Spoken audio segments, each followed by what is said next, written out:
네, 여러분 안녕하세요. 2023년 11월 17일 금요일 노영의 뉴스 인사이다 시작하겠습니다. 오늘 나오는데 하늘이 약간 좀 눈 오기 바로 직전의 하늘처럼 그렇게 좀 애매하게 생겼더라고요. 근데 오늘 정말로 일기예보가 첫눈이 내릴지도 모릅니다. 이런 일기예보였어요. 혹시 오늘 첫눈 올지 모르니까 한번 기대해 보시고요. 첫눈 아니면 비라도 내린다고 하니까 조심하시기 바랍니다. 자, 우리 영친 여러분, 여러분의 인간 소화제 노영이가 또 인사드리고요. 오늘 방송 내용 간단히 말씀을 드리겠습니다. 뉴스픽 시간에 박용진 기자, 박용진 국회의원하고 이름이 똑같지 않습니다. 박용진 기자와 함께 하겠습니다. 그리고 대담한 대담 시간에는요. 서균열 서울대 원자력 시스템공학 명예교수와 함께 우리 지금 정부가 대대적으로 선전을 하고 있고 또 우리나라 굴지의 기업들이 IBK 증권까지 해가지고 지분은 64% 정도 가지고 있더라고요. 어쨌든 이 소형 모듈 원자료, 이 SMR이라고 하는 곳에다가 투자를 했는데 엄청나게 돈을 많이 투자했고 또 우리 정부 예산에도 반영이 됐습니다. 내년에 330억 정도. 그랬는데 그게 지금 그 프로젝트 자체가 무산될 위기에 빠져 있다. 도대체 어떻게 하자는 거냐. 이게 과연 안전한 것이냐. 이 얘기 한번 해보도록 하겠습니다.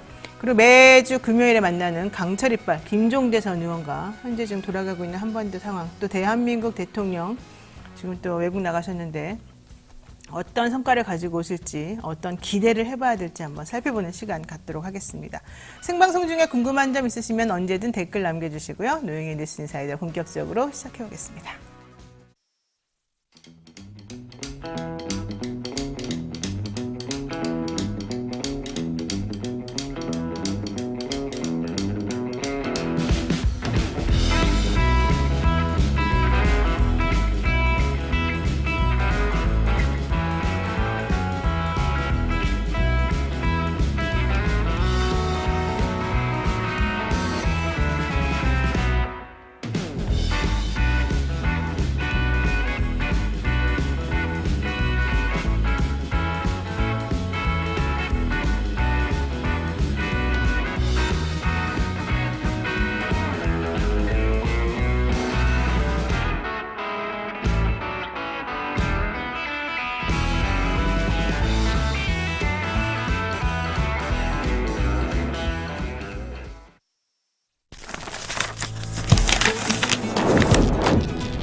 네, 바쁜 아침 이것만은 꼭 알아야 된다. 여러분들께 엄선해서 대신 뉴스를 전해드리는 그런 시간입니다. 듣기만 해도 이해가 쏙쏙 되는 뉴스픽 시간인데요. 오늘은 박용준 기자와 함께 하겠습니다. 어서 오십시오. 네, 안녕하세요. 야, 여기요. 밥하기 싫은 여자님께서 눈웃음이 이쁜 기자님 나오셨네요. 정말 눈웃음이 예쁘시군요. 감사합니다. 참네요.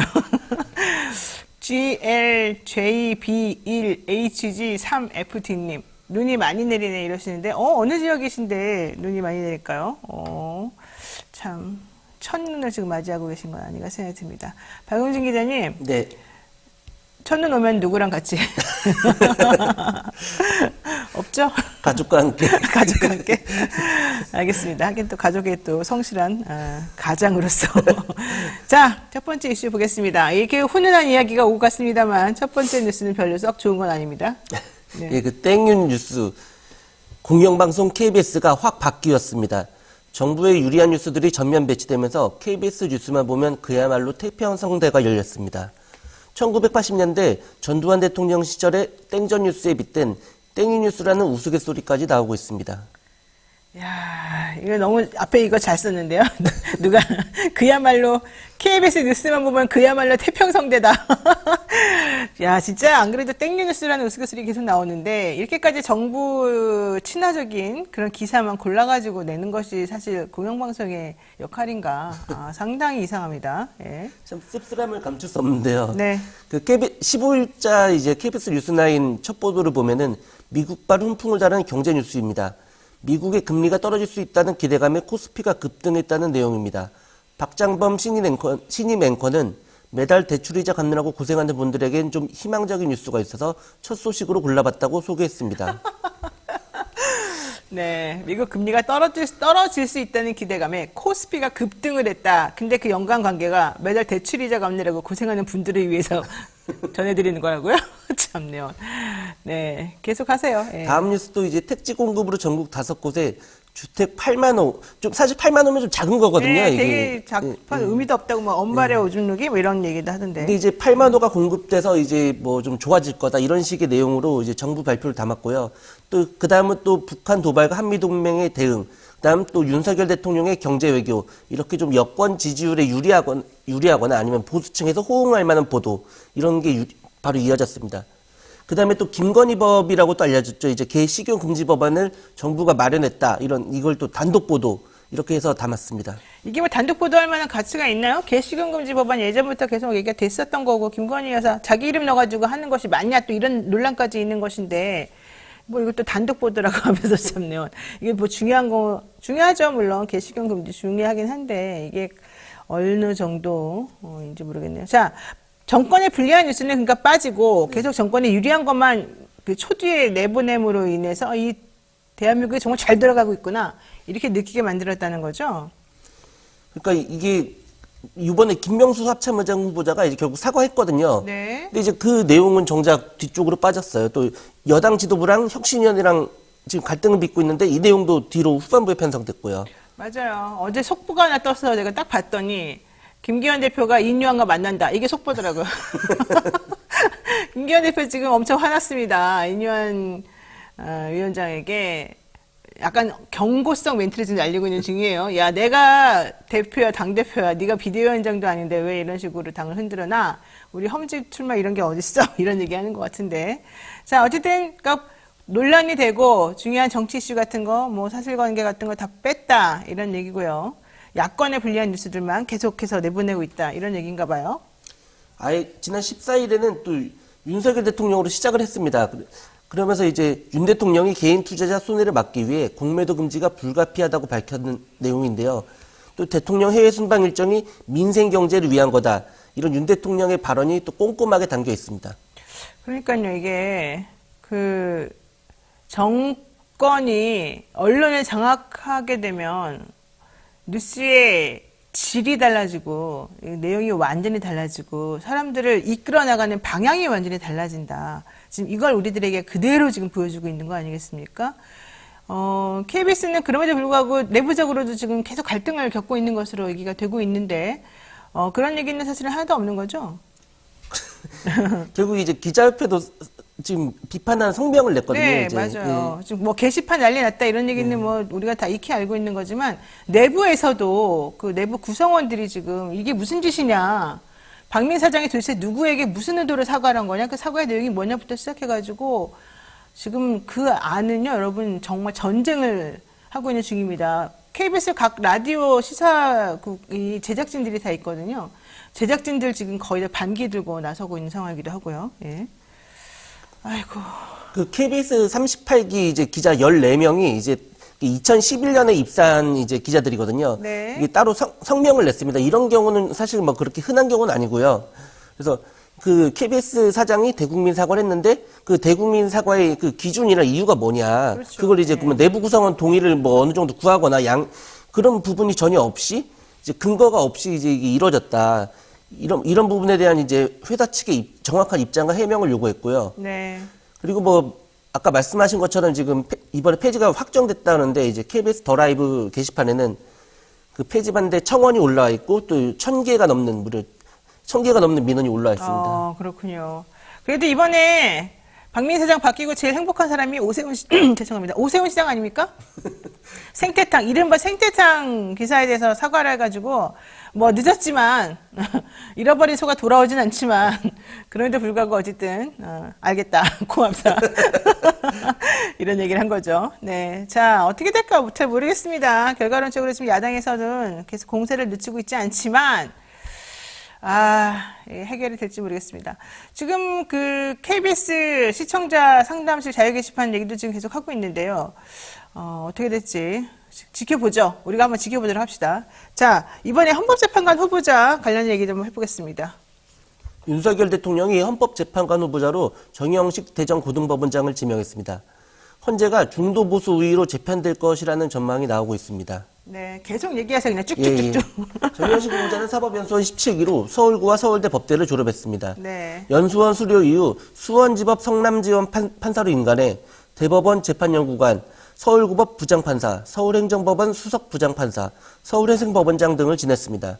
근데 그 흔히 가장 크게 알려진 거는 이제 정영식 후보자가 네. 박근혜 정부 국정농단 사건에서 뇌물 혐의로 연루된 삼성전자 이재용 당시 부회장의 항소심 재판에서 이게 1심에서 징역 5년형이 나왔거든요. 근데 이거를 징역 2년 6개월에 집행유예 4년으로 선고한 게 이제 좀 유명한 사건입니다. 그거 되게 중요한 사건이었는데요. 이 집행유예가 되냐 안 되냐 이제 갈림길에 서 있는 그 징역 연수가 있어요. 그래서 이게 장량 감경을 하더라도 이게 되냐 안 되냐 이제 이런 거였는데 그때 이재용 씨에 대해서 이재용 삼성전자 회장에 대해서 사실은 얘기됐던 것이 집행유예를 해줄 수 있느냐 없느냐가 가장 큰 관건이었거든요.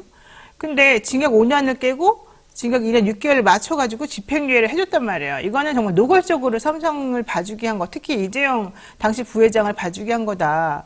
이런 얘기가 좀 있었고요. 도대체 아무 의미도 없이 무슨 사정 변경이 있었다고 집행유예를 해주냐 이러면서 아주 난리가 났었던 그런 사건입니다. 그런데 결과론적으로는 뭐 이 집행유예 판결 자체가 좀 파기가 나중에 됐죠. 그쵸. 예. 이게 대법원 전원합의체에서는 이제 말구입비, 영재센터 지원금도 50억 원이 뇌물이 맞다. 그래갖고 이 판결을 이제 파기환송했거든요. 그렇죠. 결국 이제 정영식 이분이 이제 판결을 잘못했다 이런 식으로 인정이 된 거죠.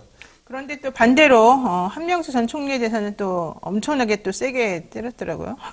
1심 무죄였는데 이거를 2심에서 뒤집어서 징역 2년, 추징금 8억 8,300만 원 이렇게 선고하기도 했습니다. 그러니까 이게 조금 딱 눈에 보여서 지나치게 그러니까 뭐 그런 비난하거나 비판하는 거나 이런 거에 대해서는 별로 신경 안 쓴다. 뭐 이런 얘기일 수도 있겠지만은 결론적으로 누구에게 호의를 베풀 것인가 하는 게 이 판결 선고만 딱 보면 나오지 않습니까? 이러니까 사실 대통령이 좋아할 수도 있겠습니다. 이번 인사에 대해서 이제 김대기 대통령 비서실장은 해박한 법리와 공정한 재판 진행으로 정평이 나 있는 법관이라고 하면서 이제 더 없는 적임자 딱 이렇게 얘기했거든요. 근데 이 대통령이 지명한 헌재 재판관은 이제 국회 인사청문회만 거치면은 본회의 인준 표결을 없습니다. 이런 과정이 없이 그냥 바로 임명할 수 있습니다. 그렇죠. 이게 또 대법원장하고 틀립니다. 대통령이 지명한 헌법재판소 재판관은 그냥 인준 표결 없이 바로 임명할 수 있는데 어쨌든 중요한 거는 보수 성향이 엄청 강하다는 거잖아요. 이번에 정 후보자가 임명이 되면 헌법재판소 재판관들의 성향이 많이 바뀌게 되나요? 그렇죠. 현재는 진보 5명, 보수 1명, 중도 3명 이렇게 구성이 되어 있어서 좀 진보가 조금 더 많은 상황이거든요. 네. 근데 이게 이제 정 후보자가 임명이 되면 진보 4, 보수 2, 중도 3 이렇게 바뀝니다.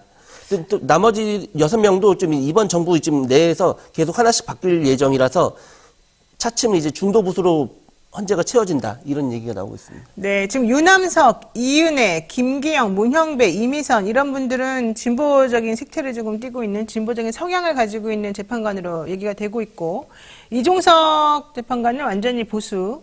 그 다음에 이영진, 김형두, 정정민은 중도인데요.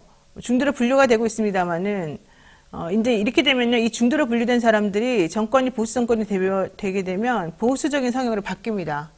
그러니까 이게 되게 중요한 부분인데요. 사람들이 이제 그 언론이나 이런 쪽에서 중도냐, 보수냐, 진보냐 이런 색깔을 이제 입히거든요. 그 사람들에 대해서 입히는데 실제 중도라고 불리는 사람들은 여기다 갖다 붙여도 되고 저기다 갖다 붙여도 되고 이제 이런 상황이 돼버려요. 그래서 정권이 어떤 성향을 가졌느냐에 따라서 많이 달라지는 걸로 제가 알고 있어요. 그래서 만약에 이번에 정영식 재판관이 임명이 이제 되게 되면 현실적으로는 보수 우위로 이 구성이 짜여지게 될 것이고 남아있는 나머지 재판관들 다 교체되거든요. 이제 앞으로 그렇게 되면은 분위기가 완전히 달라지지 않을까. 이런 생각을 조금 해보고 있습니다. 네, 자 박용진 기자 여기까지 해야 될 것 같습니다. 오늘 말씀 고맙습니다. 네, 감사합니다. 네, 생방송 댓글 참여 계속해서 부탁드리고요. 잠시 후 저는 대담한 대담으로 돌아오겠습니다.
네, 본격적인 코너 시작에 앞서서 잠시 광고 타임 가지도록 하겠습니다.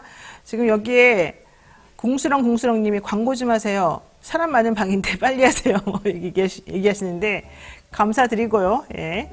자, 산삼 순백을 여러분들께 말씀드리고 싶습니다. 지리산 7년근 산양 산삼에서 100% 추출한 진액으로 만들었습니다. 산삼 순백 한 박스를 구매하시면 한 박스를 더 드리는 1+1 이벤트 하고요. 신제품 산삼지대 한 박스 더 추가로 증정해 드립니다. 산양 산삼 70%의 도라지, 홍삼, 메가를 잘 배합한 산삼지대 꼭 한번 경험해 보시고요. 유사상품과 혼동하지 말아주시기 바라겠습니다. 자, 대담 코너 바로 진행하도록 하죠. 최근 이 소형 모듈 원전이라 그러나요? 네. SMR이라고 말하는 이 최근 세계 1호 SMR로 기대를 모았던 뉴스케일 파워, 미국의 뉴스케일 파워의 아이다호 프로젝트가 무산됐다는 소식이 좀 전해지고 있습니다. 우리 정부는 물론이고 그러니까 기업들도 지금 다수 투자했다고 지금 얘기되고 있고요. IBK 증권이나 두산 에너빌리티 이들이 지금 사실은 상당히 타격을 입는 거 아니냐 이런 얘기까지 나오고 있는데요. 이게 지금 왜 문제가 되고 있고 왜 중요한지, 그래서 우리가 앞으로 이 방향을 어디로 틀어야 되는 것인지 이런 걸 좀 자세하게 짚어보도록 하겠습니다. 서균열 서울대 원자력 교수 모시겠습니다. 어서 오십시오. 네, 반가워요, 변호사님. 네. 아침에 오시느라고 고생하셨습니다. 좋았습니다. 네. 자, 지금 저희가 사실은 잘 모르시는 분들도 좀 많을 것 같긴 합니다. 그렇죠. 예, 이 소형 모듈 원자로 SMR이라고 불리는 거, 이게 세계 1호라고 불렸다는데 이 프로젝트가 무슨 내용이었으며 이게 지금 현재 어떻게 돼가고 있다는 건지, 이걸 우리가 왜 얘기하고 있는지 좀 설명 부탁드립니다. 네, 사실은 SMR이라고 하는 그 영어 표현 자체가 사실은 좀 생소한데요. 네. 전혀 그럴 게 없습니다. 그러니까 지금 돌아가는 것들은 예를 들어 대형 원자로에 비해서 뭐 10분의 1 정도밖에 안 되는, 경우는 15분의 1밖에 안 되는 그런 소형 원자로예요. 조그맣게 만들었다. 원자로. 네. 그 대신 나머지 부품들, 원자로라는 게 있고, 그리고 거기 뜨거운 물이 나와 전기를 만들어주는 것, 또 눌러주는 가압기 이런 것들이 통째로 한 통 안에 들어가 있거든요. 일체형이라는 것. 그런데 그러면 이게 새로운 것이냐? 전혀 그렇지 않습니다. 네. 벌써 70년 넘은 옛날 기술이에요. 근데 이게 어떻게 하다가 탈바꿈해가지고 마치 구세주인 것처럼 이렇게 과대 포장돼가지고 오다가 오늘날 이렇게 이런 것입니다. 그리고 미국이 이러냐, 이 뉴스케일이 아닙니다. 중국, 러시아는 더 앞서가 있습니다. 그런데 왜 안 했을까요? 예. 사업성이 없기 때문에. 근데 그걸 붙잡아 가지고 이제 여기저기 다니다가 애꿎게도 우리나라, 그러니까 호구처럼 거기에 끌려 들어가는 것이 물린 겁니다. 네. 그 옛날 기술이에요. 그리고 되지 않는 기술이. 그래서 지금은 모르죠. 앞으로가 문제입니다. 그러네요. 그러니까 이 투자란 거는 어떤 미래 지향성이 있어야 되죠. 네. 내 꿈이 없는 거예요. 그런데 그래서 그런 점에서 이제부터는 피해가 점점 다가올 텐데 네. 아직까지는 뭐 아니라고 하지만은 결국 그 손바닥으로 태양을 가리키는 거나 가리는 거나 마찬가지죠. 그러니까 이제 원자로가 대형이 있고 소형이 있는 건데, 맞아요. 이 SMR이라고 하는 거는 소형 원자로를 맞습니다. 말하는 건데, 소형 원자로예요. 이게 일체형으로 그 안에 그냥 다 들어가 있어요. 그렇죠. 뭐 노심, 중계 발생기, 가압기 이런 핵심 기기들이 하나로 그냥 일체형으로 들어가 있는 네. 그런 기술인데, 이게 사실은 새로운 게 아니고 옛날부터 있던 건데 그동안에 잠수함, 항공모함에 들어갔던 원자로 미국은 벌써 하고 있었는데 이게 상업성이 없으니까 군사 목적으로만 썼던 것이죠. 네. 그런데 이제 민간으로 오려면은 이게 사업성이 있어야 되잖아요. 그렇죠. 수요자가 있어야 되고, 근데 거기에 부딪힌 겁니다. 그게 1호가 바로 이거예요, 뉴스케일. 근데 이게 이제 줄줄이 2호, 3호는 괜찮다. 아닙니다. 뭐 1호도 무산됐는데 뭐 2호, 3호가 예, 뭐 그리고 되겠어요? 1호는 예. 야구로 치면 1번 타자는 무조건 출루해야 돼요. 그렇죠. 그럼 2번 타자는 번트, 3번은 안타, 4번이 홈런 날리잖아요. 그런데 네. 1번이 이렇게 되는 바람에 2번도 무조건 가야 되는데, 자, 그게 어디냐? 폴란드도 아니고 루마니아도 아니고 애꿎은 한국이 될 가능성이 있다. 그리고 모든 원자로는요, 본국에서 10년 이상 안전하다 이거를 실증하고 또 확인해야지. 현실에서 확인하고 또 확인하고, 그리고 학습 효과를 거친 다음에 그리고 수출하는 거예요. 네. 그런데 그것도 없이 덥석 경북 울진에 들어올 가능성이 있어요. 이번에 그 공장이? 대통령 그렇죠. 이거는 정말로 막아야 되는데 아주 이게 걱정입니다. 제가 가장 크게 생각하는 이 투자의 걱정이 문제가 아니고요. 그 다음에 정말 이 원자로가 본국 내에서 저기 자리를 못 잡으니까 둥지를 못 찾고요. 지금 돌아다니고 있어요. 카자흐스탄도 가고 필리핀도 가고 안 되죠. 미국에서 못 지었는데. 큰일 났네요. 그래서 이제 그런 데서는 조금 위기감이 있습니다. 근데 그걸 국내에서 체감하는지 못하는지.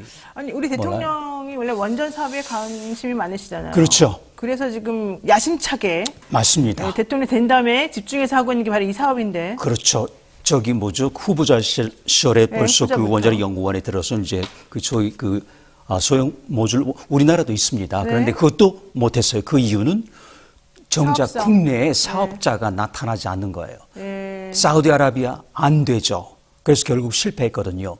그럼에도 불구하고 왜 여기에 투자하는 건 좀 알 수가 없죠. 그러니까 뉴스케일 파워라고 하는 이 미국 회사는 원전 설계 업체로 알려져 있습니다. 맞아요. 예, 이 회사가 첫 번째로 이 소형 모듈 원전 사업을 사실은 이제 야심차게 내놓았으나 이게 이 프로젝트 자체가 무산위기에 빠지게 된 이유 중에 하나가 카본 프리 파워 프로젝트라고 하는 이 발전소에서 이제 이걸 만들어내가지고 전력을 생산해내면 팔아야 되는데 그렇죠. 팔 데가 없으니까. 무탄소 전력 사업이라고 해가지고 이제 이름은 근사하죠. 네. 근데 이제 물론 무탄소는 맞죠. 왜냐하면 핵 반응이니까 산소가 그러니까 소위 산소 반응, 소위 그 연소가 없단 말이죠. 이산화탄소 나오지 않는 건 맞는데. 네.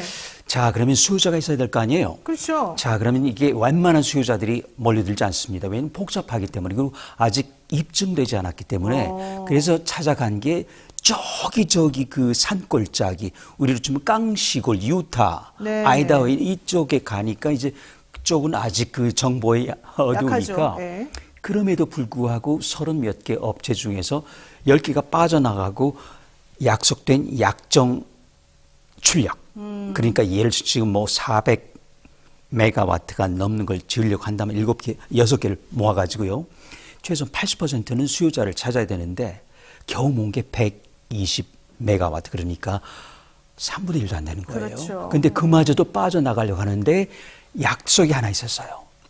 내년 1월까지 300메가와트 넘게 수요자를 찾지 못하면은 이 사업은 무산되는 걸로 한다. 네. 그런데 벌써 그냥 뉴스케일 회사가 내년 1월이 되기 전에 100개 들어버린 거죠. 희망이 없는 거죠. 그러니까 지금 이 사업에 네. 원래 지자체가 36개 정도 참여를 했었었는데 네네. 그중에 10개가 지금 빠진 거예요. 사업성이 없다고 생각해서. 그렇죠. 그래서 지금 26개가 남아있는데 네네. 문제는 이 26개 지자체도 뉴스케일 파워하고 계약을 다시 맺어가지고 올해 초에 맞습니다. 니네가 이 사업 제대로 못하면 우리 빠진다. 우리가 네. 넣었던 돈 도로 돌려줘라. 이렇게 약정을 맺었다는 겁니다. 그렇습니다. 근데 지금 여기서 말하는 그 사업이 잘 되고 안 되고 이 얘기는 내년 1월까지 이 기존 지금 이 전력금의 약정 용량이 기존 120메가와트였는데 이거를 462메가 의 와트. 80%니까 80% 370 네, 메가와트. 350, 370 여기까지 정도. 늘려서 이게 제대로 이제 안정적으로 판매할 수 있는 게 공급이 되면은 모르겠는데 그렇지 않으면 우리 빠진다.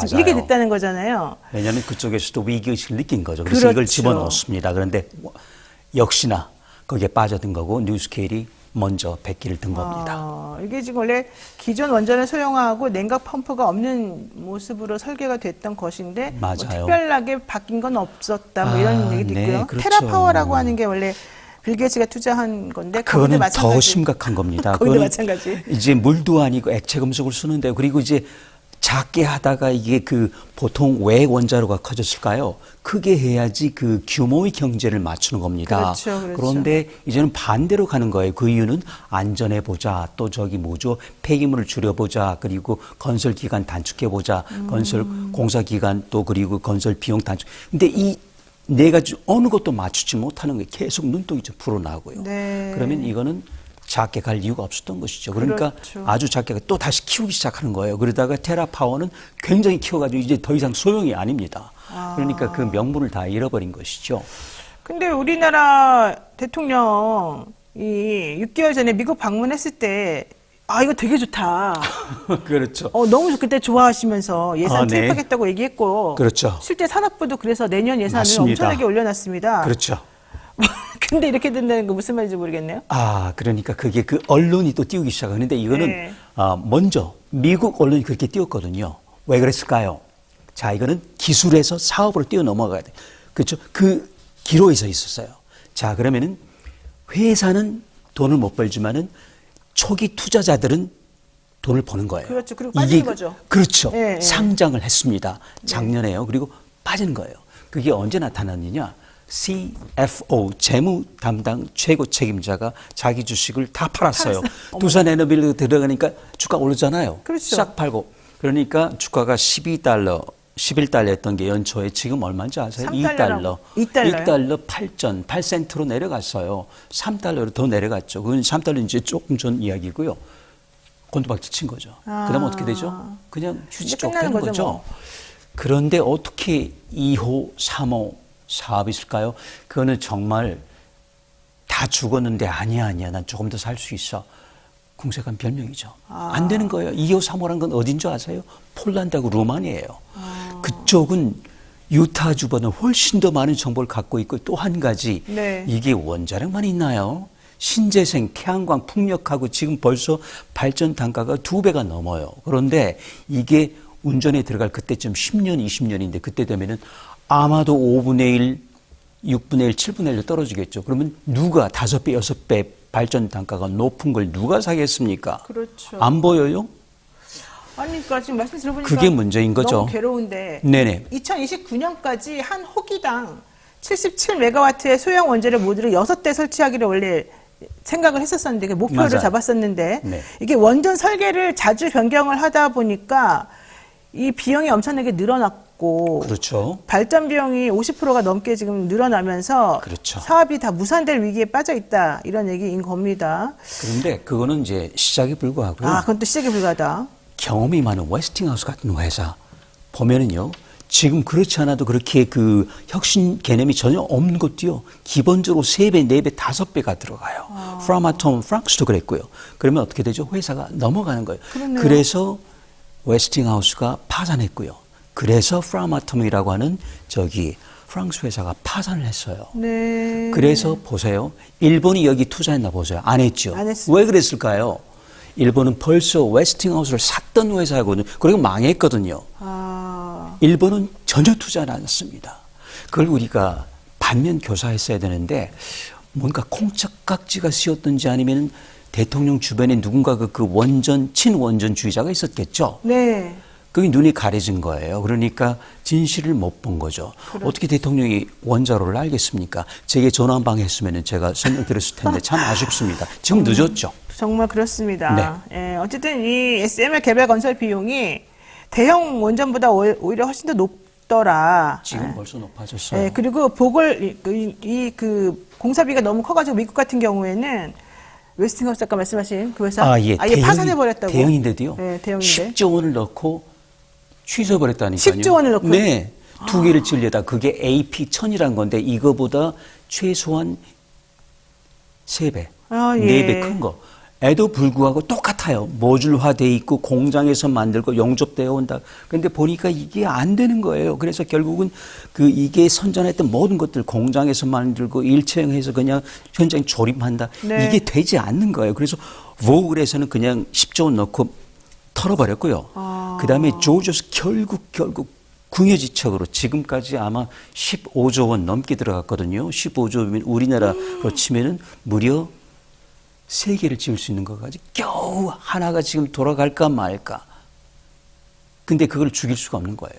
너무 돈이 많이 들어가서. 너무 돈이 많이 들어가가지고 더 이상 죽일 수가 10조 원까지만 15조 원 들어가니까 이거 죽일 수가 없는 거죠. 이거 완전 콩코드 효과 아닙니까? 맞아요. 매몰 비용이 너무 많이 들어가가지고 맞습니다. 해결할 수 없는 건데. 네, 바로 거기에 들어간 거예요. 그래서 그걸 보고 있는 토시바 일본 회사 말이죠. 네. 여기에 투자하겠습니까? 뉴스케일은 그런 경험 자체도 한 번도 경험한 적이 없어요. 제가 호세 레이스라고 하는 CTO 기술 책임자 너무 잘 아는데요. 미국 네. 원자력학교의 회원, 제가 국제이사였기 때문에 그때마다 넌 이걸 사업하면 안 되는데 그냥 학생 연구하는 정도. 근데 어떻게 제주 좋게 여기까지 왔더라고요. 그렇죠? 그래서 인플레이션 감축법 효과도 받고 해가 여기까지 왔는데 네. 그러면서 호구를 기다리고 있었는데 그때 한국이 현찰을 들고 간 거죠.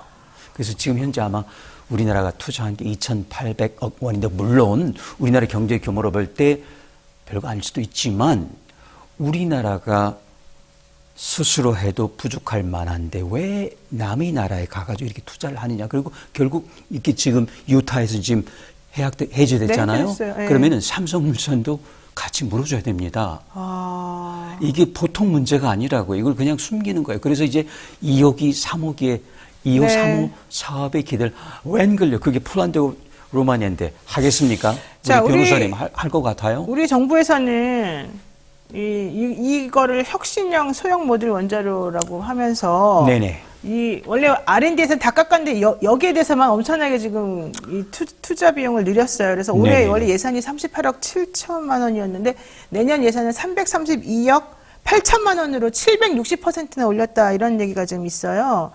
그런데도 불구하고 구체적으로 지금 내용이 어떻게 되어 있느냐, 어느 정도까지 발전해 왔냐 그러면 잘 모르겠다. 네, 이게 답인 예산 것 같아요. 9배 늘렸는데 도대체 혁신이라는 게 뭔가? 네. 자, 그럼 혁신이라는 거는 뭔가 있는 상태에서 혁신이 있어야 돼. 그게 있는 게 없어요. 그럼 뭐가 혁신이죠? 그러니까 이런 상태에서 이거는 그야말로 뭐죠? 이거를 굳이 영어를 단어 하나가 딱 있어요. 번더글이라는 표현인데 그게 뭐냐면은 조금 긴데요. 설명이 필요해요. 공공의 이익을 위장한 정부의 낭비 투자. 아, 정확히 정확하네요. 이게 공공의 이익을 위장한 정부의 낭비 투자. 이게 번더글이라는 영어 단어가 딱 있는데 우리말은 딱히 없어요. 바로 이거예요. 네. 그래서 물론 이게 그 원자력 인력을 유지한다는 점에서는 저도 좋아요. 우리 학교에 예를 들어서 무슨 이투 센터까지만 네, 예, 그렇지만은 마지막 질문에 있죠. 그런데 저는 학생들도 미래에 어떤 희망이 있는 그런 기술로 가야지 우리가 다른 것, 예를 들어 신재생만 하더라도요, 태양, 풍력, 기타 등 할 일이 너무 많아요. 거기 분산형, 지능형, 전력망 이런 걸 두고 왜 여기에 이렇게 많은 돈을 투자하냐, 왜 거기를 빼가지고 여기에 하느냐, 같이 하면 몰라도 그래서 그런 점에서 굉장히 아쉽습니다. 물론 이렇게 한다고 해서 누가 말을 듣겠습니까? 그러니까요. 그렇죠? 그런데 그럼에도 불구하고 모두가 그렇다고 할 때 누구 한 사람 좀 아니오라고 해야 되는데 제가 그 네. 역할을 하는 거죠. 우리 교수님 네. 그런 거 잘하시네요. 그러게요. 자, 우리 기업들 중에서는 삼성물산이 7천만 달러, 두산에너빌리티가 1억 300만 달러, GS에너지가 4천만 달러를 투자해서 다 합쳐서 한 2,800억 원 정도 투자했다고 하고요. 증권회사에서는 IBK 투자증권이 사실 여기 돈을 많이 넣었답니다. 그래서 다 합쳐서 지분이 64% 정도 된다는 거예요. 그런데 네. 의사결정권은 10%도 안 돼요. 얼마나 불공평해요. 그러니까요. 지분은 60%가 우리 넘는데 돈이 엄청 집어넣는데. 너희는 그냥 돈만 집어넣어. 우리가 결정할게. 이제 바보네. 그러니까 이거야말로 불평등한 거죠. 그렇죠. 그리고 손해볼 때는 같이 네. 덤으로 하고.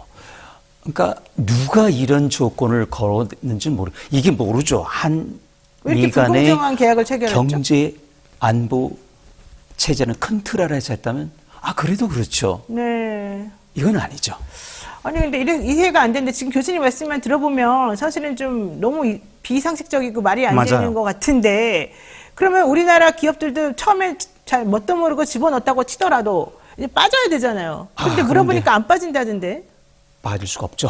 왜요? 왜냐면은 묶여 있잖아요. 그렇죠. 그리고 보세요. 주가가 10의 2불 정도 하다가 다 지금 떨어져 버려서? 2불이에요. 어떻게 빠져요? 어떻게 빠져요? 아니 이 회사가 작년에 5월달에 상장했는데 네네. 그때 주가가 제일 높아서 사실은. 그렇죠. 그다음부터는 쭉 20달러 내려왔어요, 정도까지. 지금. 그리고 올해 초에 12달러. 그리고 우리 두산의 기타 등등 우리 호구가 가니까 살짝 올랐어요. 그렇죠. 그때 CFO는 팔았어요. 야. 빠져나온 거죠. 그러니까 회사는 돈을 만들지 못하지만은 초기 투자자들. 거기에는 우리 IBK 이런 게 아니고 초기 투자자들. 자기네들은 네. 돈 다 다 챙긴 회수하고. 거예요. 그러니까 이제 2달러까지 갖고 모르죠. 그럼 휴지 조각이 우리는- 되지 않아야 되는데 어떻게 빠져요, 그러면은? 그럼 우리는 대통령이 이렇게 좋아하고 관심 있어 하는 프로젝트니까 기업들이 처음에 투자했다가 망할 것 같이 보이더라도 못 빠져나오는 겁니까? 못 빠져나온 게 아니고 지금 그 주가가 그렇게 떨어졌는데요. 주식을 산 거 근데 아니에요. 털어야죠. 예. 이게 손절매 시간이 제일 중요한데. 맞아요. 그런데 이게 또 그 대통령이 네. 아직 재임 기간이고 그렇잖아요. 그리고 네. 모든 이런 그 한미 일까지 연결이 돼 있고 이런 그 큰 틀에서 빠질 수가 없는 거죠. 그러니 이게 이해가 안 그야말로 되는데. 이제 어찌할 수 없는 그런 그 옹색한 상황이 된 건데 자, 물론 네. 저희 경제 경우로 봤을 때 조금밖에 아니라고 볼 수도 있지만 참 해석한 거죠. 잘못된 결정이에요. 그렇습니다. 어쨌든 우리 기업들은 뉴스케일 파워의 1호 프로젝트가 무산이 됐고 앞으로도 사실은 별로 가능성이 없어 보이고 돈도 돌려줘야 되는 이런 위험한 상황에 처했음에도 불구하고 1호는 무산됐지만 2호, 3호는 계속해서 있을 것이니까 우리는 그냥 그걸 보고 가겠다. 이렇게 지금 얘기를 하고 있고요. 우리나라 언론에서는 여기를 계속 띄워주고 있습니다. 그렇습니다. 그건요, 미국도 마찬가지예요. 우리만 바보 되는 것 같은데. 그렇죠. 그래서 제가 말씀드렸잖아요. 이런 표현 쓰면 안 돼. 호구라고요. 아, 이게 그러니까 정치, 언론, 기가 다 짜여 있는 거예요. 그리고 미국하고 짜여 있고요. 네. 아시겠죠? 미국도 똑같아요. 그래서 저 같은 사람 몇이 있거든요. 네. 그래서 그 이유가 바로 제가 말씀드린 그거예요. 초기 투자자들은 손해보잖아요. 회사는 망하더라도. 그리고 지금 그 시점에 와 있어요, 회사가.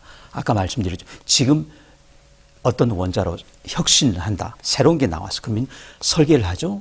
그 다음에 실증을 하고 그 다음에 원형을 짓고 그리고 상업하는 거예요. 그런데 이 두 단계를 띄고 바로 상업하는 이게 될까요, 말이? 네. 근데 이거를 우리 경북 울진을 상대로 너무 위험하죠. 검은 계획을 이거는 막아야 됩니다. 아니 경북 울진 주민들 위험할 것 같은데요. 그런데 거기에 벌써 저기 뭔가가 들어가 있는 것 같아요. 벌써 주민들이 환영하고 있습니다. 환영을 해요? 네. 이 시설 들어왔으면 좋겠다. 어떤 주민들이냐면은 네. 우리나라 스마트라고 하는 원전. 그리고 제가 서울대 20년 동안 연구했던 이걸 좀 한번 만들어 볼까요? 절대 거부했던 그분들이 어찌된 영문인지 이거는 쌍수 들고 환영한다. 물론 모든 분들은 아니겠지만 과연 그분들이 이 보이즈라고 하는 원자로인데 이걸 알고 하실까요? 아 정말 답답합니다. 저는 아니라고 네. 봅니다. 그렇다면 그 뒤에 무슨 세린가 있겠죠. 그렇지 않아요? 그렇죠. 저는 그게 궁금합니다. 성난이님께서 성나셨다 이 뜻인 것 같아요. 화나셨다. 네. 우리의 희망 서 교수님 좋은 방송 감사드립니다. 이렇게 또 인사를 네. 해주셨는데 감사하긴 한데 지금 그게 문제가 아닙니다. 저는 솔직히 말해가지고. 이제 비극 시작이죠, 사실은. 그러니까요. 이거는 정말 시작에 불과해요. 그래서 이제 그 연을 끊어야 되는데 이게 지금 우리 쉽지 않다는 거죠. 대통령이 원전 강조하고 SML에 자꾸 이렇게 사활을 걸다시피 하는 게 지금 교수님 말씀은 주변에 누가 잘못된 정보를 주고 대통령에게 그럴 수도 있다는 생각이 물론 이거는 데이터가 없습니다. 추측이니까. 가짜 뉴스일 거고요. 또 저기 소송 고소당할지도 모르겠습니다만은 네네네. 그런 생각이 자꾸 들어요. 그렇지 않으면 어떻게 주민들께서 그렇게 반대하던 우리나라 걸 반대하시는 우리나라 건 분들이 반대하더니 하나를 이거는 이게 안전하다고? 6개가 통으로 들어온다는데도 제가 들은 정보가 맞다면은 환영하신다고 하는데 과연 알고 하시는 걸까요? 저는 궁금합니다. 그런데 서울대에서는 왜 이 뉴스케일 파워의 가상 운전 시뮬레이터 E2라고 하는 센터를 또 설립하지 않았습니까? 왜 그랬습니까, 서울대에서? 그거는 역시 호세 레이스라고는 CTO 최고 기술 책임자가 왔거든요. 저 굉장히 친하고 저보다 좀 어립니다만은 그게 미국에도 있고요. 한 4군데 있다고 봅니다. 루마니아도 있어요. 네. 그리고 이번에 한국 아마도 6번째일 겁니다. 왜 그럴까요? 왜 그런 거예요? 경북 울주에 들어오기 위한 전초전이죠. 왜냐하면 루마니아는 희망이 없는 거예요. 왜 그럴까요?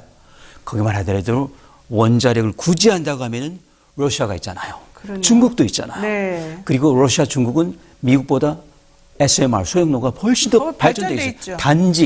단 사업성이 없기 때문에 사업을 하지 않은 거예요. 근데 미국은 어떤 연유로 해가지고 사업을 시작한 거죠. 그렇죠?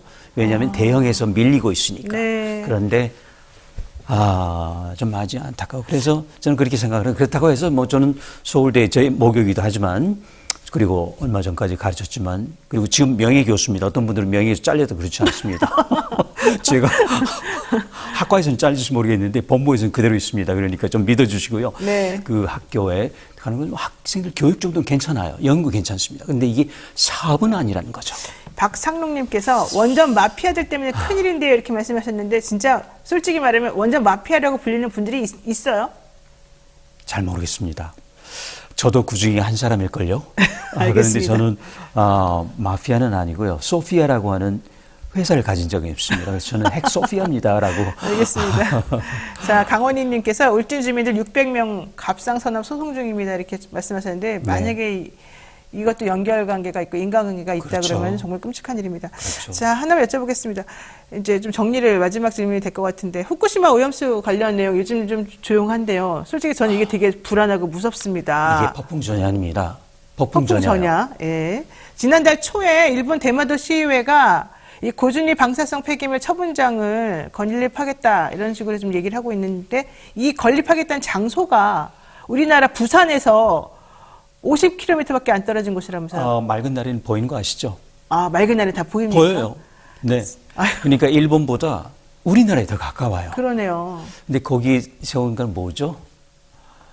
우리를 조금 힘들게 하려는 것 같습니다. 그런데 거기도 참 재밌는 게요. 네. 그 대마도 스시마죠.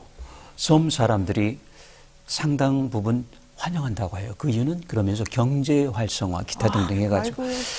그러니까 그런 점에서 보면은 우리보다 훨씬 더 미개한 원자력 산업. 근데 거기에는 일본 정부의 어떤 그 뭐랄까 은폐 전략이 통했던 거죠. 모르는 거예요, 사람들이. 여기 들으면 지역 경제가 활성화돼. 네. 우리는 그 단계는 넘어섰잖아요. 그런데 그게 들으면 되겠습니까? 안 되겠습니까? 안 되죠. 너무 걱정스럽습니다. 네. 솔직히 말해가지고. 자, 오늘 교수님하고 또 이 SMR 얘기 들어봤고요. 우리나라 지금 투자 정부 예산, R&D 예산 다 깎았는데 여기만 지금 780배? 780%? 8배, 9배. 정확히는 9배 올렸어요. 정확히 9배입니까? 거의 9배요. 예, 이렇게 올린 이 상황에 대해서 지금 설명을 들어봤는데, 들으니까는 막, 여기가 막 가슴이 턱턱 막히는 게 되게 사실은 좀 문제가 있는 것처럼 느껴지는데, 앞으로도 좀 종종 모시고, 맞는 말씀 들어봐야 될 것 같습니다. 네. 오늘 말씀 여기까지 듣겠습니다. 고맙습니다. 네, 고맙습니다. 네, 지금까지 우리 서균열 서울대 교수님하고 얘기 나눠봤습니다. 잠시 기다리시면 김종대 전 의원님 모시겠습니다.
이토마토 전문가와 함께하는 올인원 서비스.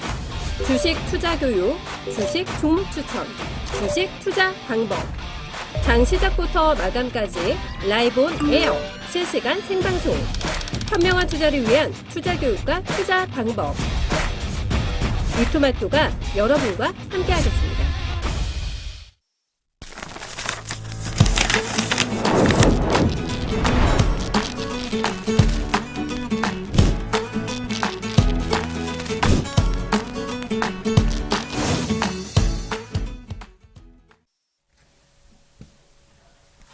네, 저희 뉴스토마토가 정기구독 캠페인을 시작했습니다.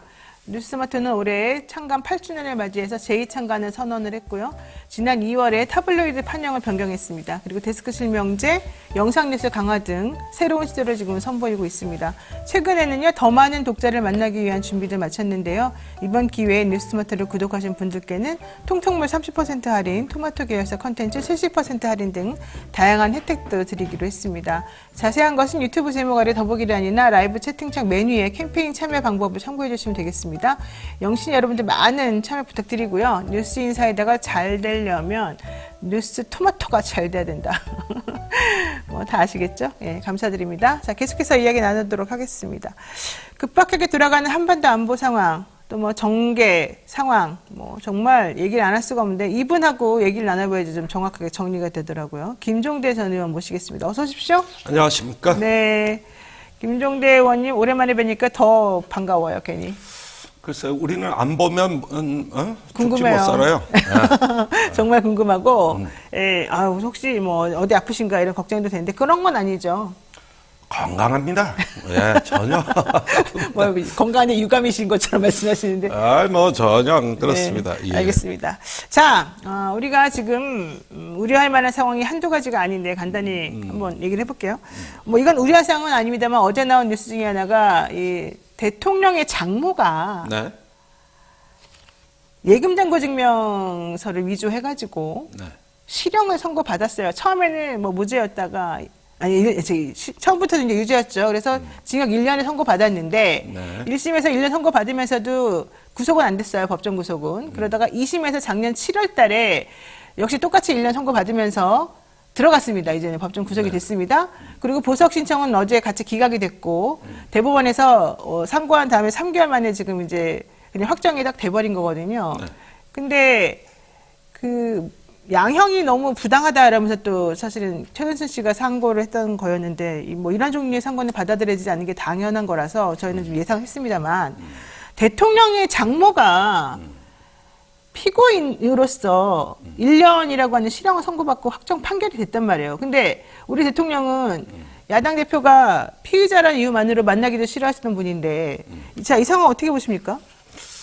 그 가족 조작단. 그러니까 가족들이 옛날에 가족 공갈단, 가족 네. 조작단의 영화의 현실 버전이다. 장모는 그 잔고 조작, 4차례 잔고 조작 390억이 조금 넘어요. 요거 조작해 죄질이 나쁘다고 구속돼서 징역 살고. 그것도 적게진 거예요. 그것도 기소를 약하게. 그렇죠. 그때도 해가지고. 기소를 좀 예. 이상하겠다. 최소 봐주기 4년 기소다. 이상이. 예. 근데 예, 많이 봐줘서 그래도 1년. 뭐 그다음에 저기 김건희 여사는 주가 조작. 또 그 김건희 여사 오빠는 오빠. 현재 기소됐죠. 네네. 거기도 또 저기 개발 단지에서 특혜 의혹이 있습니다. 이게 가족이 뭐 보면은 다 선수들이 모여가지고 아주 뭐 그냥 뭐 저 수법도 아주 기기묘묘한 말이죠. 신공을 발휘하는 가족 사기단, 네. 가족 조작단의 어떤 일가의 그 모습이기 때문에 네. 이후에 이제 사돈의 팔촌까지 다 한번 털어봐야 되는데 최근에 윤석열 대통령 그 부친상이 있었잖아요. 네. 그 아버지를 양평으로 모셨더라고. 아, 그래요? 예. 그런데 지금 위치 확인이 안 되고 있어요. 그래서 왜 하필이면 양평이냐. 신기하네. 예, 이것도 지금 관심 사항입니다. 양평에서 무슨 일이 일어나고 있나. 그러니까 우리도 모르게 이것도. 뭔가가 막 크게 일어나는 것 같네요. 그렇죠. 그래가지고 저도 양평에 갔는데 해장국 맛있거든 거기. 양평 해장국 그래가지고 그래가지고 그참 대단한데 왜 저기 뭐냐 거기에 이런 가족 공갈 사기단이 끼어들어가지고 이제 윤 대통령 부친까지 가냐고.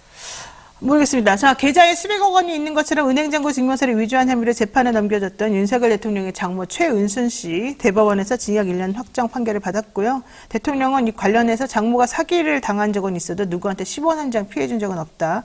억울하다 이렇게 주장하기도 했었습니다만은 결론적으로는 대법원에서 판결이 확정됨으로 인해서 그런 말이 머쓱해졌습니다. 여기에 대해서 대통령실에서는 사법부 판단에 대해서 이래라 저래라 말하고 싶지 않다. 이런 입장을 지금 보이고 있습니다.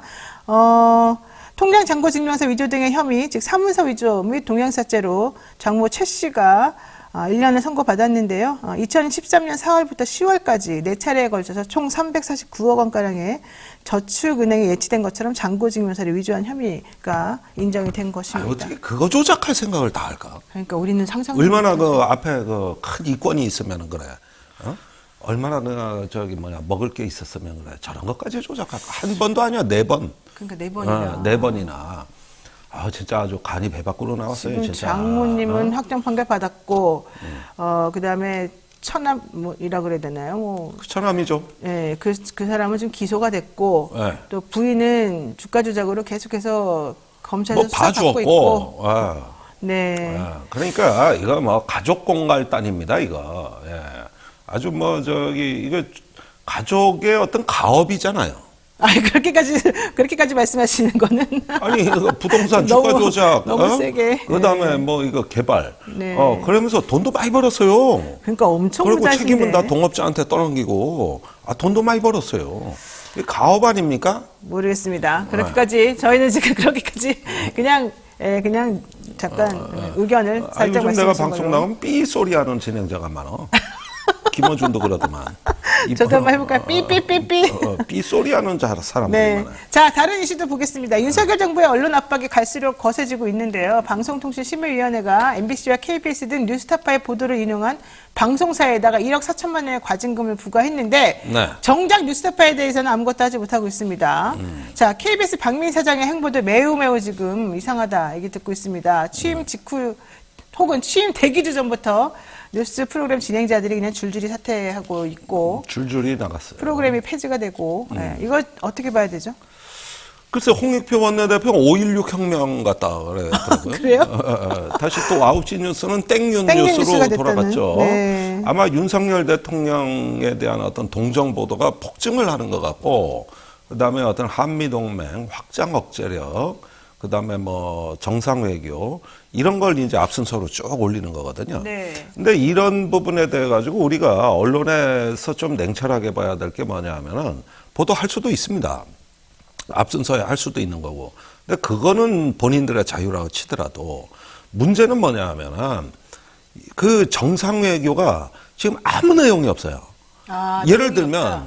작년 5월에 바이든이 왔어요. 그때 한미동맹이 경제안보 시대를 열었다고 하는 그 근거가 뭐냐 하면 IPEF 가입이에요. 인도 패시픽 이코노믹 프레임.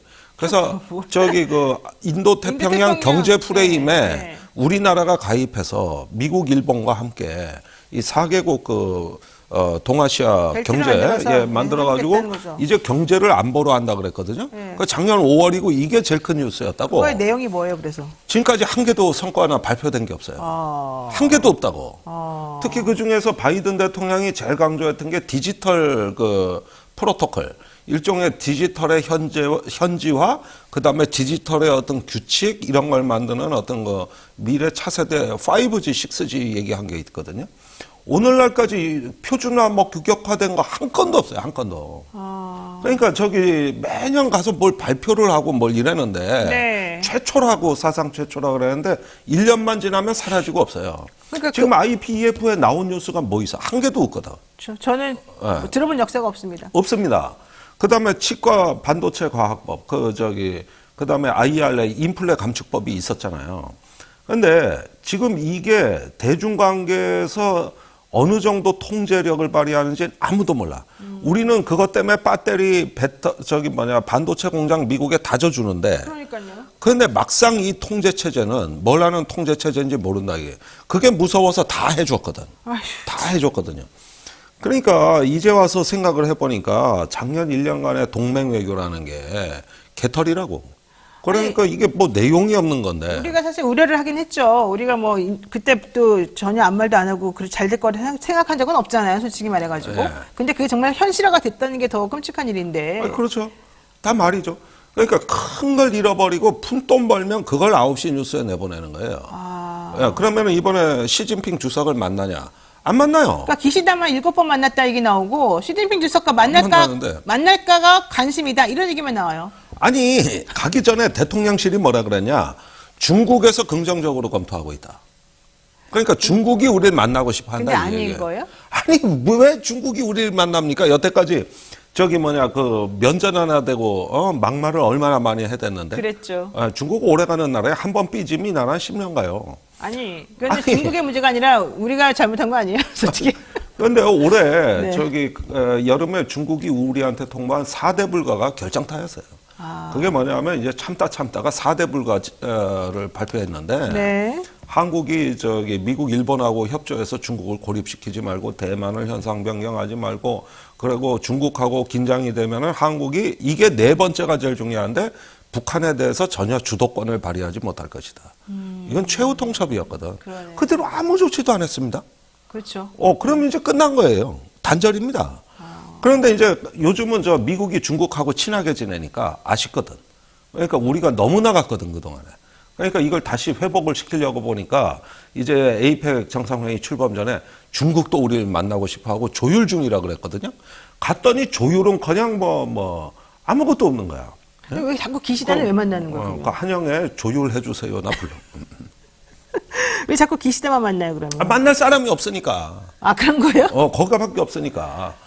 우리 일진들끼리 만나자 이래서 꼬봉들 모임이 있는 아이고 거예요. 참네요. 그러면은 그 전환달에도 만나고 아니 계속 7번을 만나고. 만났다니까 7번을 도대체 7번을. 만나서 뭐 했는지 모르겠지만 이제 할 얘기가 없어 이제. 그런데 항상 후속 조치가 없기 때문에 저기 윤석열 대통령 1년 반의 정상회견은 뭐 MOU 체결도 많이 했다. 어디 가입했다. 뭐 이런 얘기들은 많은데 오늘날 이어지고 있는 거 한 개도 없습니다. 그러니까요 알맹이가 한 개도 없어요. 없어요. 도대체 인도 패시픽 경제 프레임이 뭐요? 그거 아는 국민들 아무도 없어. 아는 국민들. 정말 답답합니다. 자, 이것도 얘기 안 할 수가 없습니다. 김명수 합참의장 후보자 인사청문회 진행됐잖아요. 정말 황당무계하더만. 자녀 학폭 의혹, 지금 이거 벌써 4번째입니까? 게다가 근무 중 주식 거래, 북한 도발 때 골프 의혹, 뭐 한두 가지가 아닌 거예요. 게다가 이분은 군인 아니었어요? 네. 군인이죠. 지금도 군인이잖아요. 근데 군인이 이래도 되는 거예요? 이분이 이렇게 합참 의장이라고 하는 그 큰 직을 맡는 사람으로서 이게 맞는 말이에요? 참 내가. 아니 이거는 제가 뭐 골프 뭐 주식 이걸 진짜 떠나서 절대 와서는 안 되는 비전문가가 대한민국 안보를 책임지고 있습니다. 이 사람. 큰일 났네요. 큰일 났어요. 그러니까 대장 2차로 가는 보직이 합참의장이고 군의 최고 서열, 가장 경륜과 지식이 많은 전문가, 최고 전문가가 가는 자리가 합참의장인데 네. 그러다 보니 대장이 진급이 돼도 2번째 보직에나 진출할 수 있는 그렇게 해서 각 군을 다 아르라는 거예요. 육해공군을. 육군은 사자처럼 싸우고 해군은 상어처럼 싸우고 공군은 독수리처럼 싸우는데 이게 특성이 있는 거거든. 문화도 다르고. 근데 여태까지 한 군에만 소속돼 있다 보면은 자기 군은 잘하는데 이런 전반적인 합동작전, 그렇죠. 이 전군을 지휘하는 경륜은 없거든요. 그래가지고 대장 중에 뽑는데 대장을 다 잘라버리니까 시킬 놈이 없는 거예요, 합참의장이. 그러니까 저 해군에서 작전사령관 한 지 1년도 안 된 사람. 그러니까 해군 작전도 하다 말고 온 거예요. 합동작전은커녕. 자기 거 하나도 못한다는 말이에요? 그러면 오케스트라 지휘자가 어느 악기를 잘 다루는 게 중요한 게 아니야. 그렇죠. 전체 각 조화를 악기의 봐야죠. 조화를 이끌어내는 사람이 지휘자지. 어떤 바이올린 잘 키고 트럼펫 잘 분다고 지휘자 되는 겁니까? 아니죠. 아니란 말이야. 그거는 음악의 본질에 대한 이해와 모든 악기의 협력을 이끌어내는 겁니다. 그게 바로 합참의장입니다. 그러면은 여태까지 해군에서 해군 작전도 하다가 말고 온 사람이 네. 육군, 공군 뭐 전체적인 또 외교까지 이해를 해야 되는데 이 자리가. 그렇죠. 아니 그런데 와가지고 준비도 안 된 사람이 와가지고 네. 거기에도 의장만 그런 게 아니라 차장도 그런 합참에 한 번도 근무 안 해본 사람이 왔어요. 둘 다 그래요. 그러니까 이런 사람들이 있으면은 평시에는 문제가 안 돼. 네. 그 옛날에 천안함이나 연평도 포격전 같은 안보 위기 때 꼭 실력이 드러나거든. 그래가지고 그럴 때 합참의장이 뻘짓해가지고 나라가 재앙적인 상황으로 간 게 한둘이 아닙니다. 그런데 네. 제가 여태까지 본 중에 가장 무자격자 이거에 대해 가지고 일자 무시. 그 합참에 14명의 부장이 있는데 써올리는 보고서를 이해는 할지. 그 정도예요? 그 자체가 의심이 되는. 네, 이런 분들이 이제 와 계시는데. 네. 아니 그런데 게다가 해군 작전사령관 할 때나 그 전보직에서 그 골프 주식 이런 게 다 근무 시간에 또는 북한이 미사일 발사했을 때라는데 그러니까요. 이런 정신머리들 가지고 어떻게 합참의장까지 올라왔는지 이거는 윤석열 대통령이 군을 전문성으로 관리하는 게 아니라 충성심으로 관리하기 때문에요. 그러니까 무능하고 정치에 줄 서는 놈은 출세하는 거예요. 어머나. 전방의 얼굴이 새까맣게 타며 열심히 근무한 사람이라든가 합동의 주요 요직을 거치면서 육해공군을 협력시키는 방법. 이게 절차와 기술이거든. 네. 이게 복잡하다고. 근데 일자무식이 와가지고. 그래서 옛날에 천안함 사건 때 이상의 합참의장, 네. 연평도 포격 때 한민구 합참의장 다 비전문가였거든요. 그게 그 재앙이 된 일이 그 비전문가들이 지휘해서 그런 거예요. 자기가 무슨 일을 해야 되는지 몰라.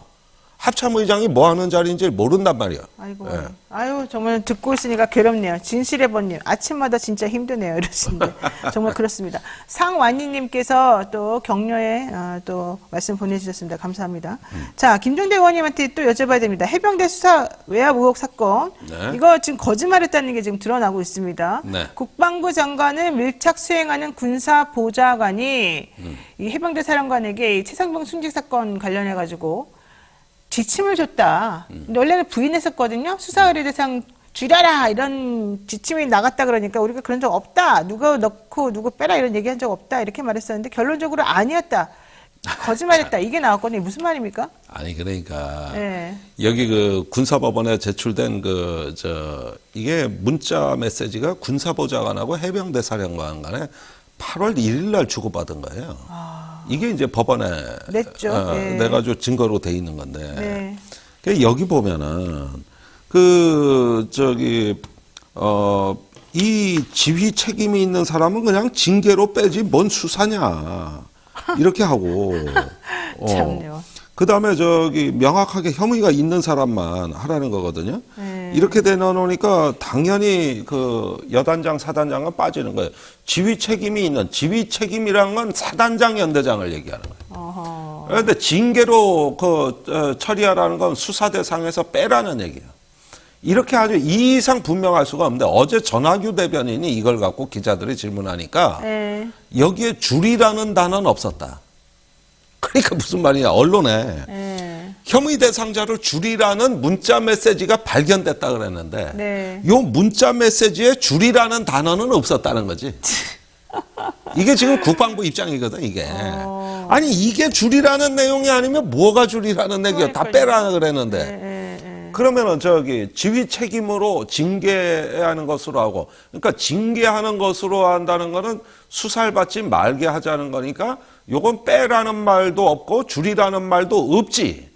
그러나 결국은 수사 대상에서 빼라는 얘기인데 그게 어제 국방부 전하규 대변인의 해명이에요. 그래서 끝까지 버텨 이 자식들이 이게. 자, 최상병 순직 사건 축소 의혹 당사자 간의 대화가 조금 전에 저희가 화면으로도 보여드렸습니다만 2023년 8월 1일 당시 텔레그램 대화를 복구를 한 것입니다. 그래서 재구성을 해봤더니 박진희 국방부 장관 군사보좌관과 김계환 해병대 사령관 간의 대화가 있었는데 박진희 보좌관이 이렇게 말합니다. 사령관님, 경찰과 유족 측에 언제쯤 수사 결과를 이첩한다고 했는지요? 조만간 이첩은 어려워 보여서요. 이렇게 말합니다. 오전 10시 17분에. 그러니까 김계환 사령관이 계획된 것은 내일 오전 10시입니다. 그러니까 8월 2일 오전 10시에 원래 계획이 있었죠. 법무관리관실과 이야기해서 국방부 지침 받을게요. 조만간 이첩이 어렵다는 것을 어떻게 해야 할지 많이 고민됩니다. 출장 함께 가셨죠? 이렇게 물어봐요. 그러니까 박 보좌관이 네, 우즈베키스탄에 있습니다. 빨라야 8월 10일 이후에 이첩할 수 있을 것 같습니다. 지난번 보고가 중간 보고이고 이첩 전 최종 보고를 해야 된다는 것도 하나의 이유가 될 것 같습니다.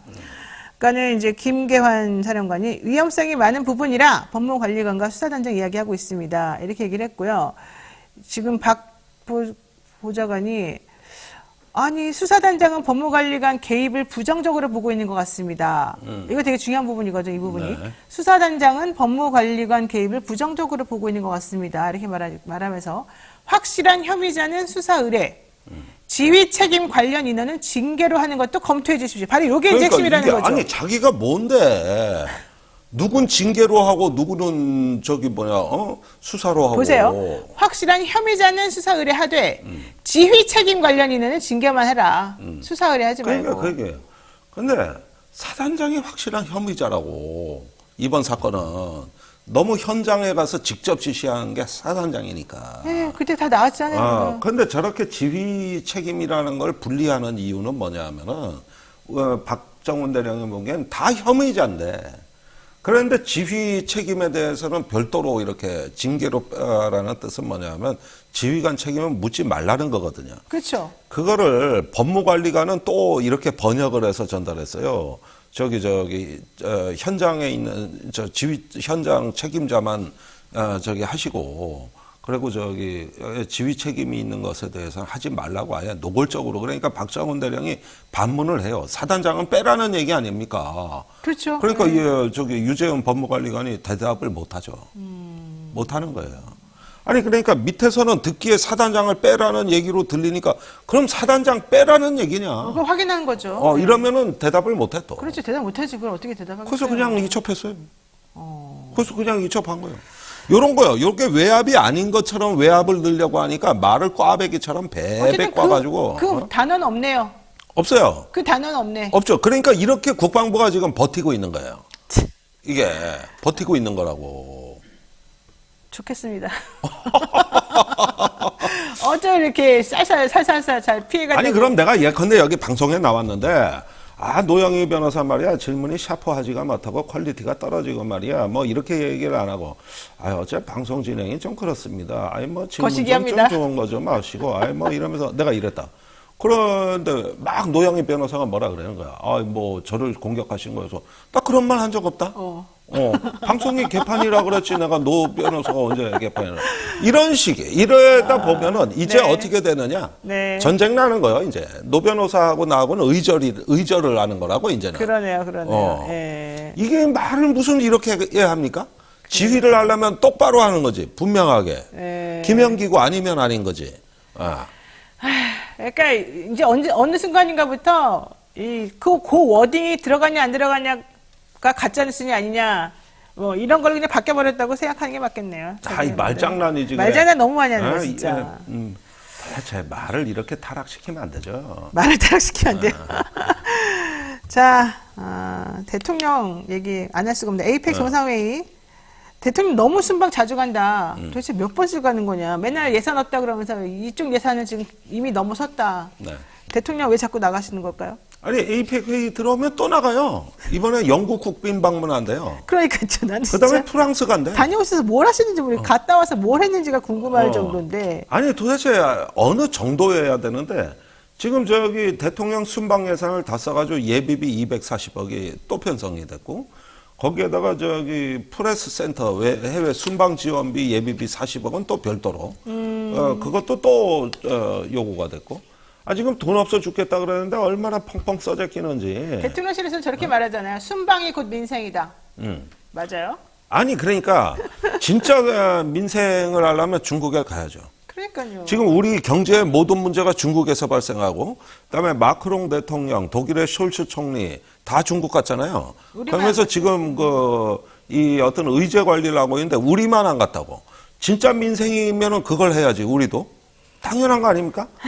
근데 그와 관계없는 순방만 하는 게 뭐냐면 에이펙 2030 부산 엑스포 유치 그거거든요. 이번에 뭐 사우디아라비아 변수가 생겼다 이러면서 이번에 그 전쟁 이스라엘하고 하마스 때문에 우리가 될 거다 이를 또 기뻐하고 있던데요. 뭐 그런 얘기를 입 밖으로 낸다는 것도 참 불편한 얘기지만은 그런데 도대체가 지금 저기 수출이 안 되고 중소기업이 어렵고 자영업자 망하는 시절에 저기 외국 가서 저런다 한들 그 대기업이 MOU 체결하는 게 지금 우리한테 경제적 성과로 언제 올지도 모르고 그러니까요. 당장 수출이 막힌 중국은 어떻게 뚫을 것이며 아세안에 중국의 대체 시장 발굴하는 문제 이런 게 아마 한국 정부에서는 가장 큰 민생일 거예요. 그럼요.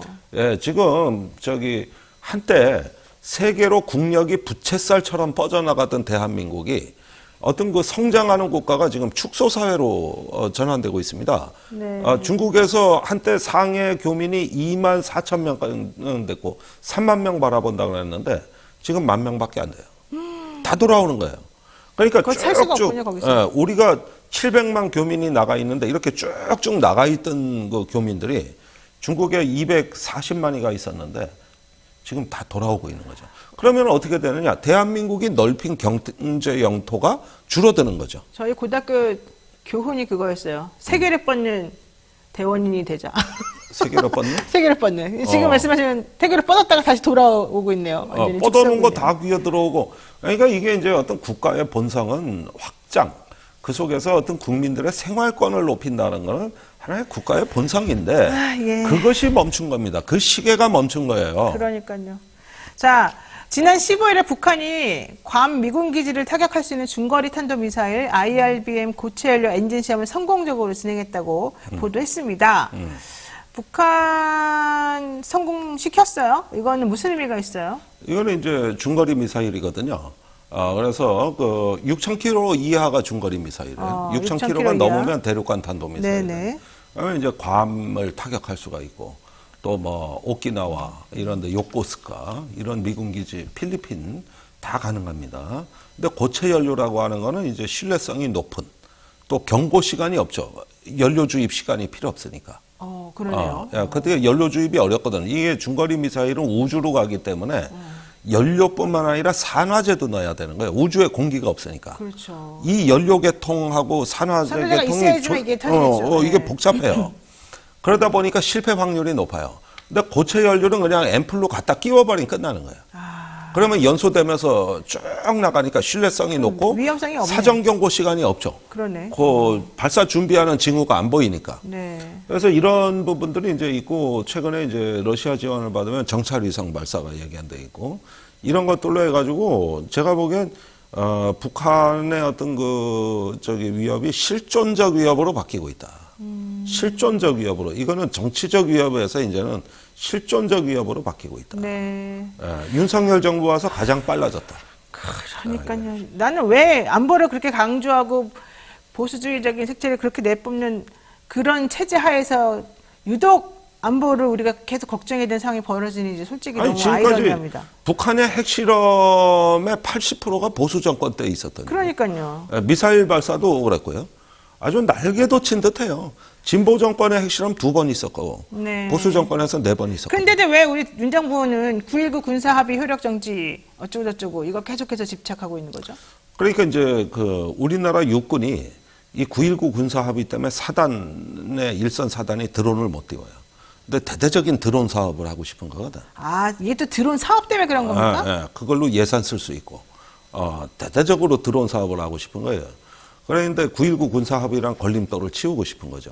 그리고 해군은 또 NLL에 큰 함정을 보내서 압도적으로 뭘 하길 바란다고.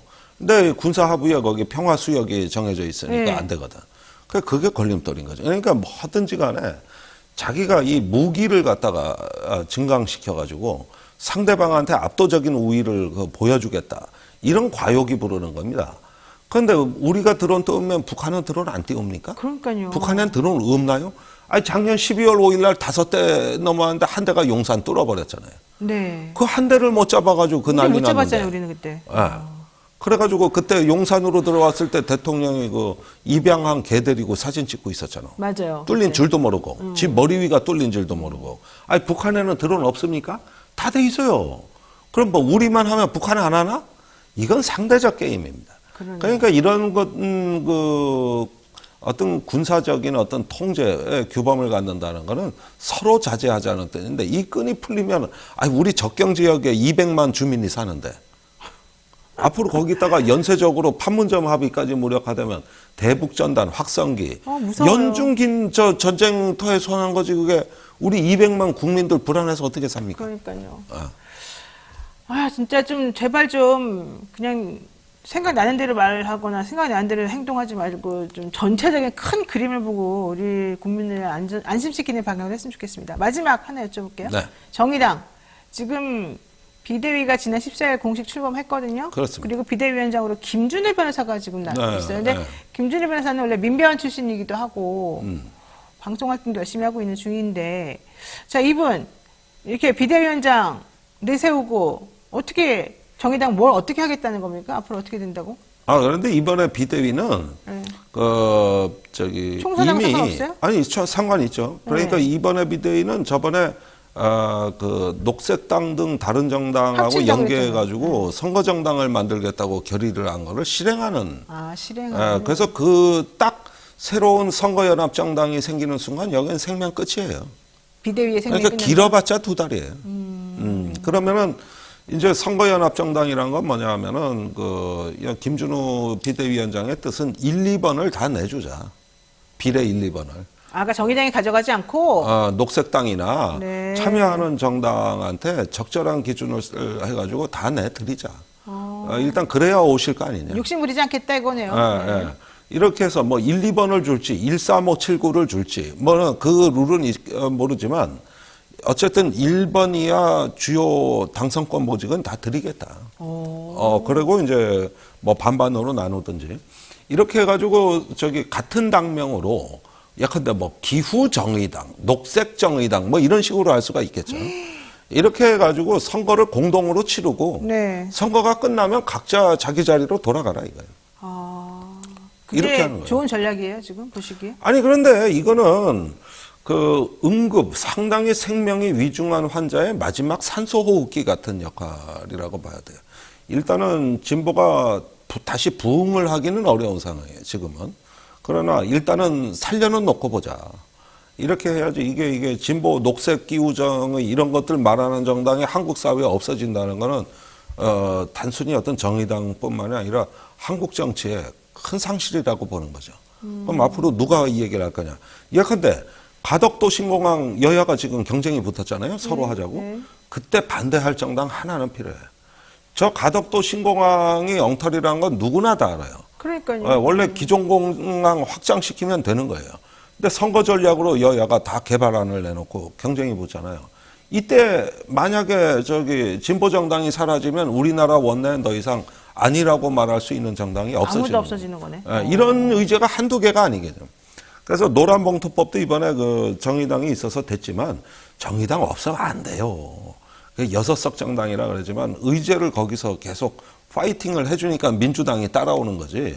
이건 민주당이 주도할 법안이 아니거든요. 네. 그러니까 이제 이런 게 다 없어지는 거예요. 한국 정치에서. 그냥 전부 다. 확고부동하게 양당제로 가는 거예요, 그러면? 그렇죠. 그 다음에 이제 중간지대가 없고, 외곽지대가 없고, 이렇게 되니까 이제, 어떤 양당의 그 개발 경쟁, 이거밖에 없는 거죠. 아이고, 참 큰일 났네요. 진짜. 그러니까 모든 성장은 좋은 거라 그러니까. 한쪽은 뭐, 저기, 약간 조금, 평등, 또 한쪽은 어떤 그 자유, 이렇게 네. 해서 싸우는데, 그런데 성장 자체가 나쁜 점도 있잖아요. 그 폐단도 있는 거 아니야. 네. 기후위기가 대표적인 거 아닙니까? 그러니까 이 얘기는 누군가를 해야 되는데 그 얘기 할 사람이 없어지죠. 그러네요, 진짜. 예.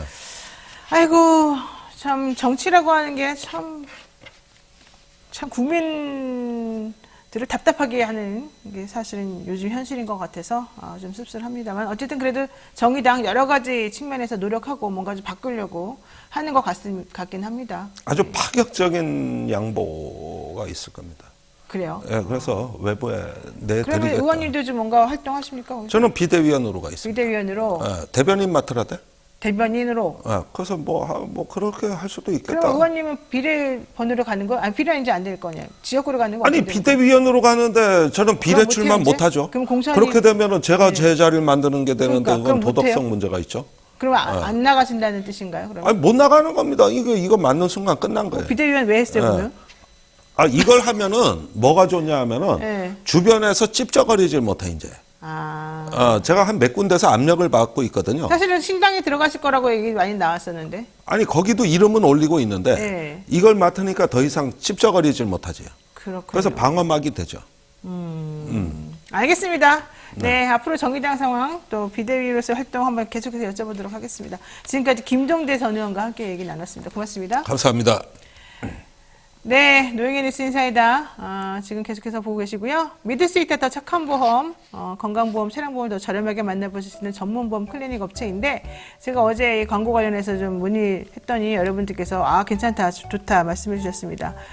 가족이나 친척 지인에게 묻지마 보험 가입하신 분들, 보험료 적당한지 필요한 보장이 제대로 들어있는지 궁금하신 분들에게 보험 클리닉 해드리는 그런 회사니까 한번 들어가서 보시면 되겠고요. 제가 말씀드리는 거는 그 회사에 문의를 해서 상황을 조금 파악해 보시라라고 한 얘기니까 나쁜 거 없잖아요. 확인해 보자는 거니까 한번 해보시는 것도 좋을 것 같습니다. 예약만 하시면 전국 어디서든 무료로 방문 상담도 가능하니까요. 주저하지 마시고요. 상담 예약은 대표 전화 1644-1236, 1644-1236이고요. 핸드폰 번호 010-7613-3303으로 연락하시면 언제든지 연락이 또 가능하다고 합니다. 영실이분들 많은 관심 부탁드리겠습니다. 저희가 준비한 금요일 방송 여기까지고요. 저는 다음 주 월요일 날 또 뵙겠습니다. 월요일 날에는 인권운동가, 특히 군에서 의문사 당하신 분들 많이 있거든요. 이런 분들 진상조사 하셨던데 일조하셨던 분이 있어요. 그분 얘기도 들어보면서 지금 현재 이 군과 관련된 여러 가지 부적절한 상황에 대해서도 한번 물어보겠습니다. 자, 나가기 전에 잊지 마시고 구독, 좋아요 꾹꾹 눌러주시고요. 우린 다음 주 월요일 아침 7시 30분에 뵙겠습니다. 고맙습니다. 고생하셨습니다. 네.